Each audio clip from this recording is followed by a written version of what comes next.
আসসালামু আলাইকুম viewers, welcome back to my channel. আশা করি সকলে ভালো আছেন। তো আজকে আপনাদের মাঝে নিয়ে এসেছি বরিশালের ঐতিহ্যবাহী পিঠা দুধ পাকন।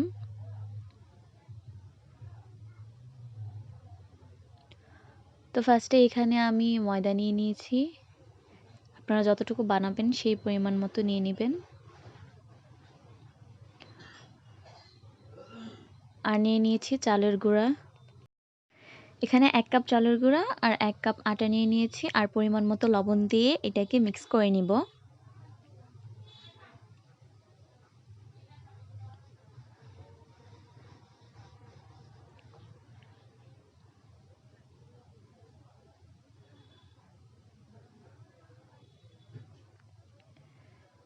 এদিকে আমি দুধ জাল দিয়ে দিয়েছি, দুধটা বসিয়ে দিয়েছি, এটাকে আমি গরম করে নিব।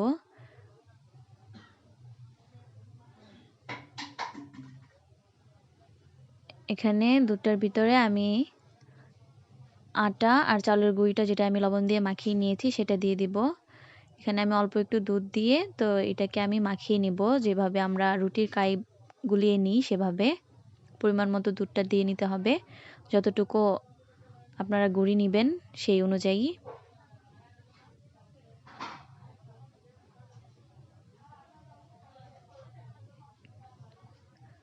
তারপর এটাকে কিছুক্ষণের জন্য ঢেকে রাখবো।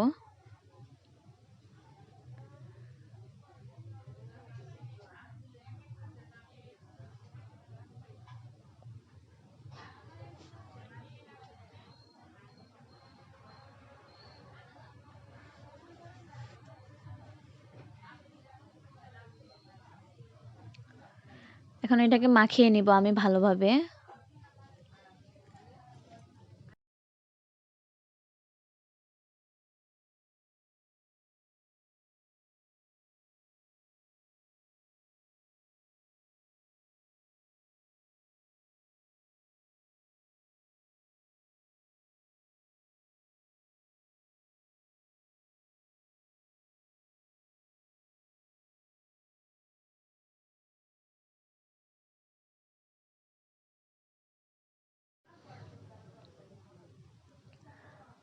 ভালোভাবে মিক্স করে নিতে হবে। এখানে আমি একটা ডিম দিয়ে দিব। ডিমটা দেওয়ার কারণে এটা অনেকটা আঠা আঠা হয়ে যাবে, এতে ভয় পাওয়ার কিছু নেই, আবার ঠিক হয়ে যাবে। এটাকে ভালোভাবে ম্যারিনেট করতে হবে, মাখাতে হবে অনেকক্ষণ যাবত, তাহলেই ডিমটা এটার সাথে পারফেক্টভাবে মিশে যাবে।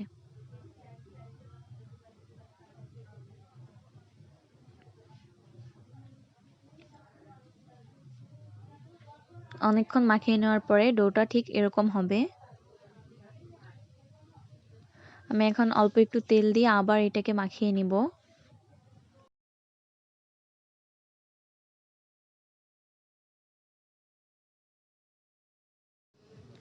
ডোটা হয়ে গিয়েছে, এখন আমি এগুলোকে ভিন্ন রকমের শেপ দিয়ে সুন্দর করে পিঠা তৈরি করে নিব।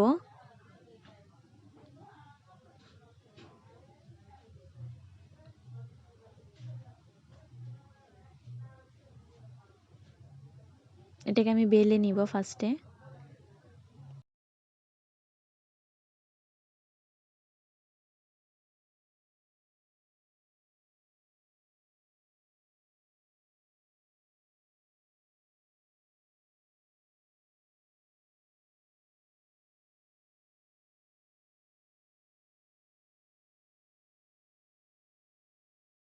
এটা একটু মোটা করে বেলে নিতে হবে। তারপরে কোনো কিছুর মুখা বা যদি আপনাদের এখানে কাটার কিছু থেকে থাকে তাহলে সেটা দিয়ে কেটে নেবেন ভালোভাবে।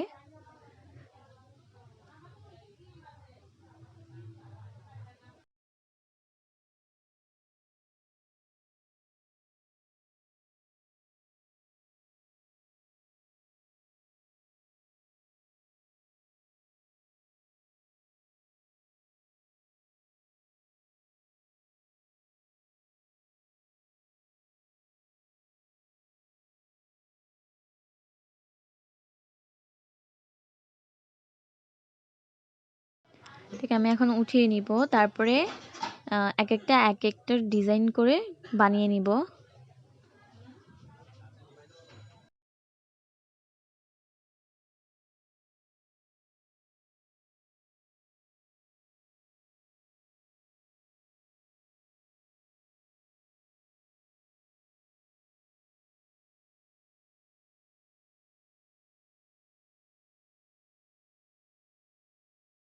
ডিজাইন আপনারা আপনাদের মন মতো করে নেবেন। তো এটা অনেকে হাতে তৈরি করতে পারে না, ছাঁচের মাধ্যমে করে থাকে, তো আমি এটা হাতে তৈরি করে দেখাচ্ছি।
হয়ে গিয়েছে, আমি এভাবে সবগুলোকে বানিয়ে নিব।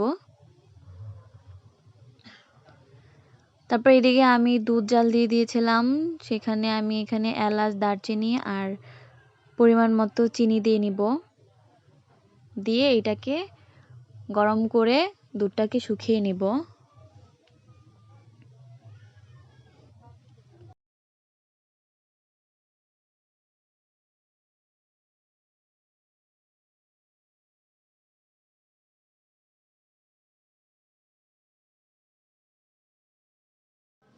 এদিকে সবগুলো পিঠা বানানো হয়ে গিয়েছে, এগুলোকে আমি ভালোভাবে ভেজে নিব। তো এটাকে লালচে রঙের করে মচমচে করে ভেজে নিতে হবে।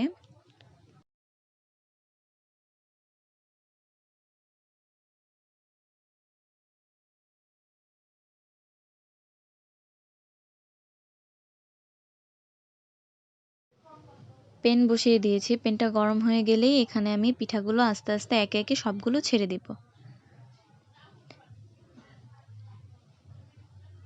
এগুলোকে ভালোভাবে ভেজে নিতে হবে, সেম প্রসেসে সবগুলোকেই ভেজে নিতে হবে।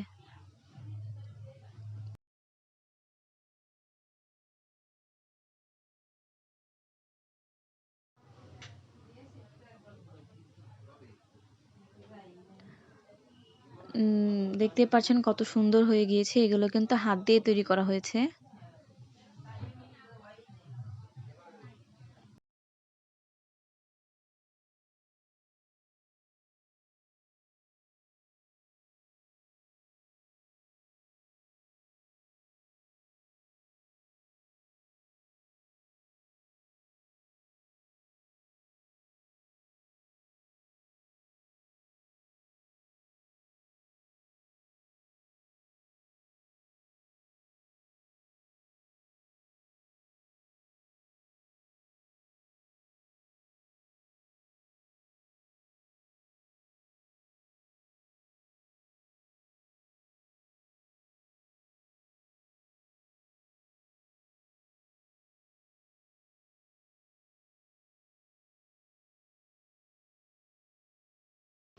এরকম কালার করে ভেজে নেবেন আপনারা সবগুলোকে। এটা যখন 2 মিনিট বাইরে রাখা হবে তখন মচমচে হয়ে যাবে। তা আমি এটা গরম দুধে দিয়ে দিচ্ছি সবগুলো যখন হয়ে গিয়েছে। তারপরে রেডি হয়ে গিয়েছে পাকন পিঠা। তো এটাকে আপনারা 2 ঘন্টা রেখেও খেতে পারেন, যতক্ষণ ভিজিয়ে রাখবেন তত নরম আর সফট হয়ে যাবে এইটা, আর খেতে অনেক মজাদার।